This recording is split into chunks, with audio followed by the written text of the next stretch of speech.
Hey guys, it's Woody the Unexceptional Gamer, and I am bringing you every PS4 rumor so far. I watch this stuff like a hawk. It's a passion of mine.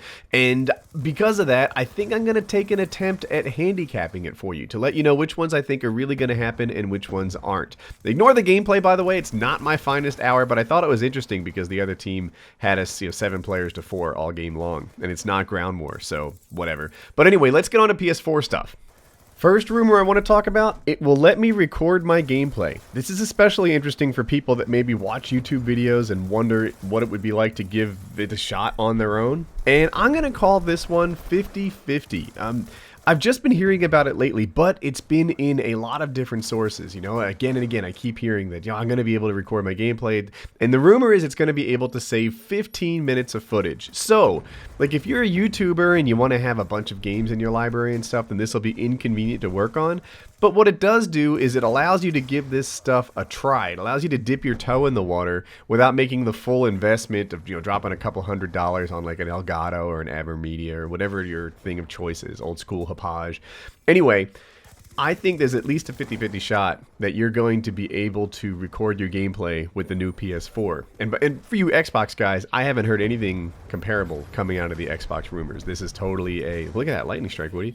This is totally a PS4 rumor and not something they were hearing out of Xbox. But let's keep going because there's a ton of rumors out there. These are the rumored specs, and I'm going to let this graphic stay on there a little bit longer even though it interferes with the gameplay. And these are definitely the specs of the dev kit. Sometimes the dev kits are spec'd a little higher than the production thing that you and I buy to ease development, right? Like in particular, sometimes they have extra RAM. Sometimes they have extra RAM so that the thing doesn't have to be like mega efficient and perfect throughout the entire development cycle. And then they refine it and make it better and just go through their cycles so that the thing will run in half the RAM. That could be what happens. The rumor is that they're improving it from 4 gigs of RAM, which was their original plan, to 8 gigs to match what the Xbox is going to bring us. So, I hope that they do. I hope that they don't try to squeeze 4 gigs of RAM and make that thing last for the next 7 years. I'm almost upset with them for trying to go cheap with 4 gigs of RAM. But hopefully they've responded to Microsoft's pressure and they're going to have 8 gigs of RAM in their console too. Because, man, I don't want Sony to be far behind. I don't want them to drag down the rest of the gaming community with their cheap RAM.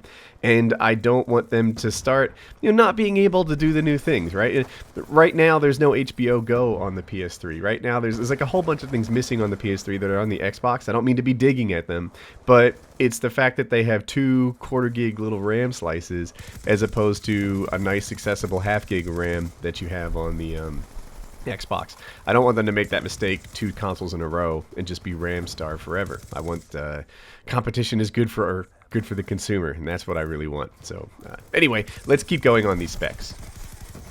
Next up, new controller design. This is just about a guarantee. The question is not whether or not the controller will evolve, it's how much the controller will evolve. I've heard all sorts of rumors. Sony took out a patent on a controller that looked like the PS3 controller that you have right now, but you could break it in half and use it as a pair of Move controllers. They patented this. Will it work its way into the PS4? I can't be sure. I've seen other rumors where the back of it is going to have a touchscreen, like a phone or like the PS Vita has now, and the front of it was going to have an LCD screen. I would love to have an LCD screen on my controller.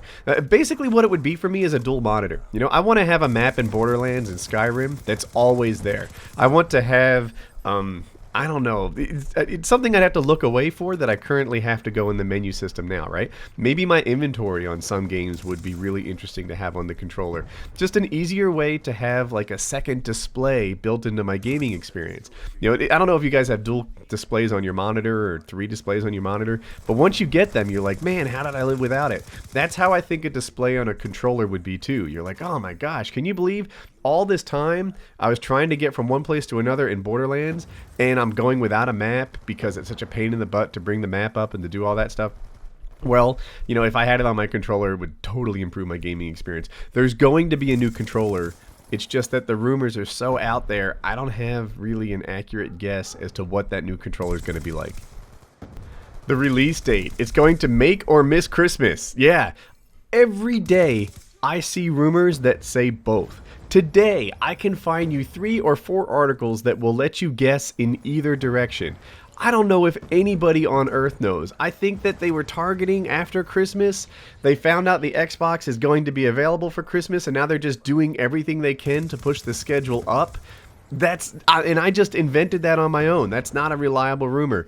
But as far as the release date, we don't know. What we do know is there's a date for a date. February 20th is going to be some sort of show-off release date announcement type thing. I bet we see some cool video with more polygons or triangles or whatever the heck they're trying to sell us on than we've ever seen before. I bet that, in addition to that demo video, they're going to set a release date on February 20th. I don't know how they cannot tell us when to expect this thing, but February 20th is going to be some sort of major announcement, and we're all looking forward to that.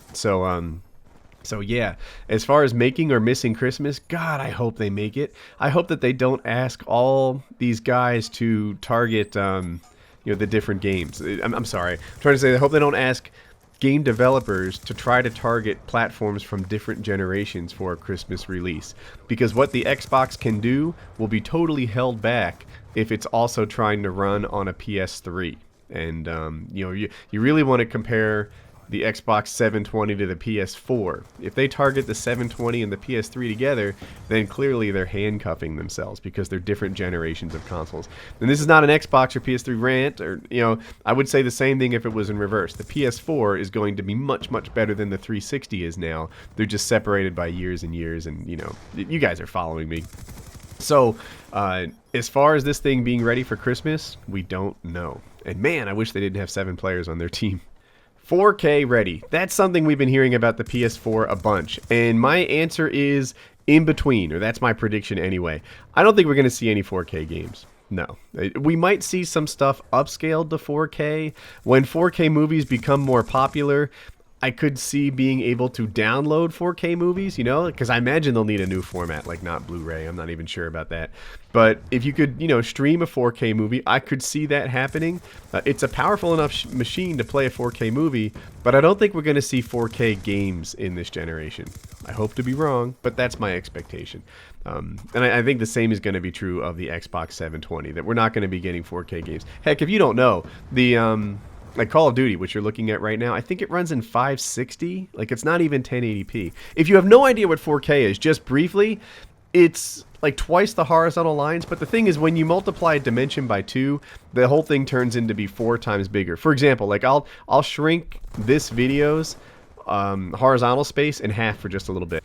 See, the length of this and the height of this are each half what they used to be. But when you do that, the effect is to make it 1/4 the size that it used to be. That's going to be the difference between 1080p and 4K. No used games. This one's almost certainly going to be true. They're going to do something in the next gen of consoles to make it less attractive to buy a used copy of a game. From a game developer standpoint, it's terrible because, instead of selling to each of their customers, they just sell to their first 100,000 customers once, and then those games just keep reselling and reselling and reselling. And it's people like GameStop or EB Games or Toys R Us or whoever's selling used games that are making all the money instead of the developers. As a gamer, you might think this is a terrible thing, but I don't. And the reason is that it's been successful in the PC world. In the PC world, people actually like this. They actually think, this is better. And the reason is that when the game gets 3 months old, they're able to lower the prices of it by selling it online. Services like Steam are tremendously popular. People love them. At first they didn't. At first they thought the same thing that console guys think now. Oh my gosh, this is going to suck. We're not going to be able to get the games that we want, etc. But or be able to get value for games. You'll pay full price and we'll be out of luck. But what happens is, when you're able to stream games and download them, then they're able to change the prices. And they can charge $60 on the release date, then they can charge $30 when the thing is 2 months old, and they can charge $10 when the thing is 2 years old. And it's just like used games, except that you keep your stuff, and you have this big library of things that you can play when you're ready to play them, and it's fun. So the used game thing sounds terrible, but it's not going to be all terrible. And heck, if it gets developers to write more games and give us more choices and it makes them profitable, it's not such a bad thing as a gamer to have gaming companies make money, right? I like that. I don't want them to be on the edge of bankruptcy all the time, ditching employees and laying off and all that other nonsense that comes along with it. So, anyway, that's sort of a PS4 news roundup so far, and I hope that you enjoyed the video. If you enjoyed the vid, be sure to drop it a like. If you're new around here, you can subscribe by clicking in that blue box on the top right. Here's 2 vids you may have missed. Have a good day.